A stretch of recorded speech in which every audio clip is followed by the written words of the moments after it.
sir. Everyone It's believes kind of here. a broad statement, but It sure is. Is that okay? yeah. Yeah. It's believers and non-believers. Believers and non-believers. Everybody. Okay. All right.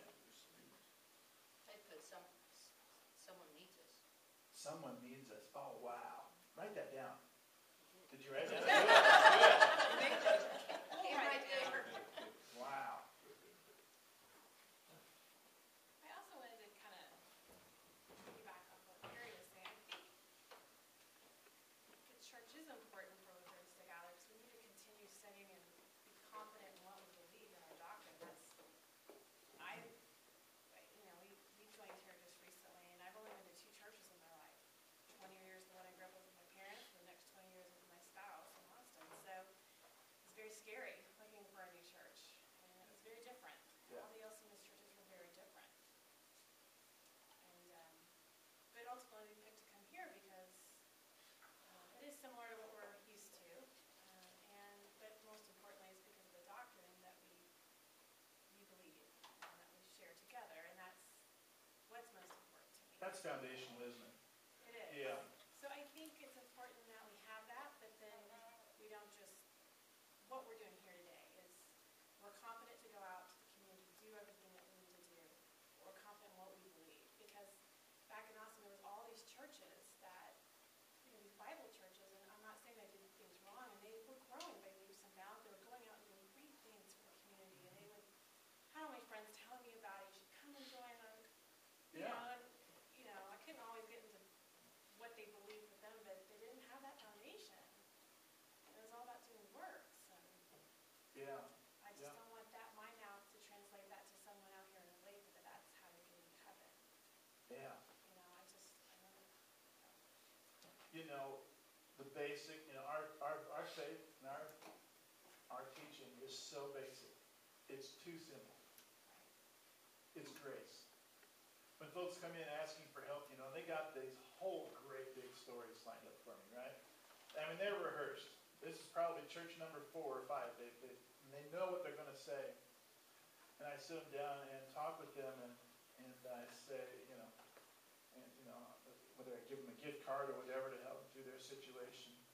They say, oh, I'll pay it back, I'll pay it back. And I said, no, this is a gift. And I said, this is representative of the free gift that you have from Jesus, that all of your sins are forgiven.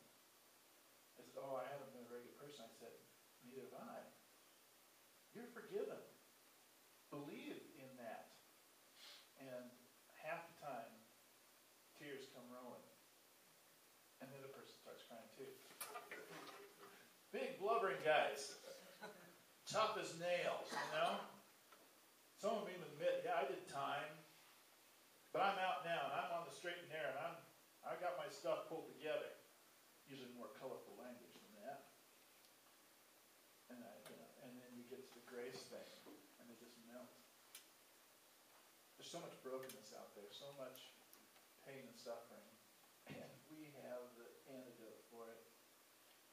Just got to get it out there. All right. Change the world. To change the world for Jesus, you have to see the world as it is. Any of you ever have problems seeing the world? What is your view of the world? What color lenses do you look at it through? What are some of the lenses we see our world through? TV. TV, yeah, okay.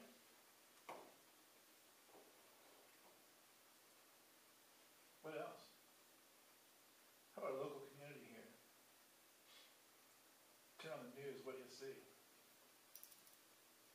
You see a lot of junk, don't you? A lot of sensationalized stuff, a lot of people starving for attention. It's a lot of anger, too. Anger, yeah. And it never fails. You turn on the news in the evening at 10 o'clock and they have breaking news, and it's always a shooting. They don't give any good news. Right. Or if it does, it comes at the end. It's filler for that last 45-second block. Or it's somewhere else in between. Yep. There is some good on, they do show some good, but like I say, it's never started. Right. How many of you look through the lenses, or for how many of you is the lens of Olathe the front window of your car as the sun's rising? It's not because you're on your way to work, but it's because you just woke up. Say that again? In other words, how many of you sleep in your car? Because that's your home. Jan, how many of our families in the Olathe School District don't have a permanent address? Do you know that figure for this year? You told me once last year. Just at Oregon Trail right now, we have 15 homeless families. They're either living in Imperial motels or homeless shelters, or Yeah. they're doubled up with another family Yeah. right now. So we've got 15 middle schools, 4 high schools, which are 3 times the size of middle schools, 32 elementaries, how many elementaries? 33 elementaries. So multiply that, and it doesn't matter what neighborhood. Each school has some. And that's in Somewhere. affluent Johnson County. And that's in the Golden Ghetto, as my friends from Leavenworth call us. That's a different lens, isn't it? It's a different lens when, as a 6th grader, you stop by the office at Oregon Trail every Friday afternoon to pick up a nondescript backpack filled with snacks, so that you have some food over the weekend, because your two meals a day are taken care of by the school Monday through Friday. That's a different lens, isn't it? So, to change the world for Jesus, and if we're going to start here in Olathe, we need to see Olathe for what it really is, not some privileged, comfortable, nice. I mean, this is a nice building here, isn't it?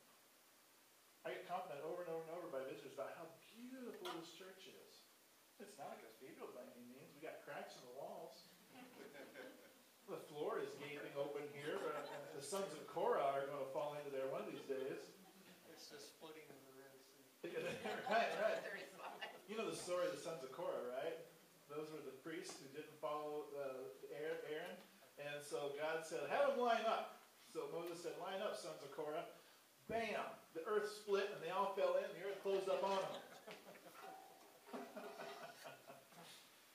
So we have to see the world for what it is. And so we have this whole thing, the world as we see it versus as others see it. Our perspective is often skewed by hope. You ever thought about that? You and I as Christians have a hope that those who don't know Jesus don't have. So what if we get hit by a car tonight on the way home? I mean, yeah, our family will have a hard time. We may not have enough life insurance, but I know where I'm going. That changes your whole perspective on life, doesn't it? It has to. Our view is sometimes blocked by privilege and affluence. We talked about that. Our experience is limited by our exposure to others and other cultures. How many of you have had to spend a lot of time with a person who's mentally or criminally insane? Some of you have, but most of us haven't. It's a challenging, different way of life. How many of you have spent a lot of time immersed in another culture? Some of your good teachers might have a little taste of that with our growing Hispanic population. In other areas, where Susan taught in St. Louis, it was Vietnamese folks. A whole different kind of culture in which she was embarrassed with gifts. Families that she knew could barely afford to send their kids to the Lutheran school were given these elaborate, lavish gifts at Christmas time because that was their culture. You didn't dare tell them no because they would be offended then. Lots of different things here. Our outlook on life is long-lensed. Again, tied to the hope thing, we have eternal life. If all your hope is to make this baby stretch out as long as you can, or to make the years you have the best, and maybe even put an end to your life when you think it's no longer that good, that's a whole different way of looking at life than you and I do. And so we can't expect to preach a message which addresses problems we don't see. All right? It's one thing for us to go like, hey, you got to come to our church. It's great, blah, blah, blah. Well, why? If all we tell them about the stuff, well, because we just enjoy our worship, we enjoy meeting in Bible study class, and we enjoy going out on potlucks together, and they'll say, well, that sounds boring. Why would I want to do are not in our world yet, are they? They aren't looking at it from a thing of hope. They aren't thinking in terms of the big picture that we see. Likewise, we can't expect people to hear a message about a life they know nothing about. I guess I just talked about that one. Let me go back to the first one there. We can't expect to preach a message which addresses problems we don't see. When you and I are talking with people in the real world, if it's somebody who doesn't have rent this month or is losing their utilities, they could give a flying rip about the finer points of doctrine on whether homoousius or homostasis. They could care less about co-substantiation versus transubstantiation. They want to know how God's going to get me to tomorrow. Okay? So the message needs to be focused on where people are at, not where they're going quite yet, perhaps. Also, we need to enter the world of the unchurched so that we can relate the good news in terms they'll hear and understand. Again, on lingo, just the things we use all the time: justification, sanctification. These are all loaded terms for people who aren't in the church. And so, but we do have some other words that are very translatable: love, mercy, forgiveness, grace. Those are very translatable.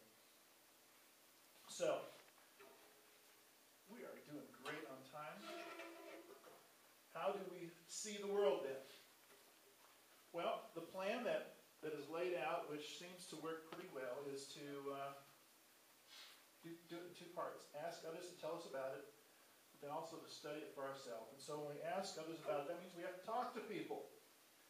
And I know it's the scariest thing for us to do. Talk to people. Well, it doesn't have to be trying to, evangelize somebody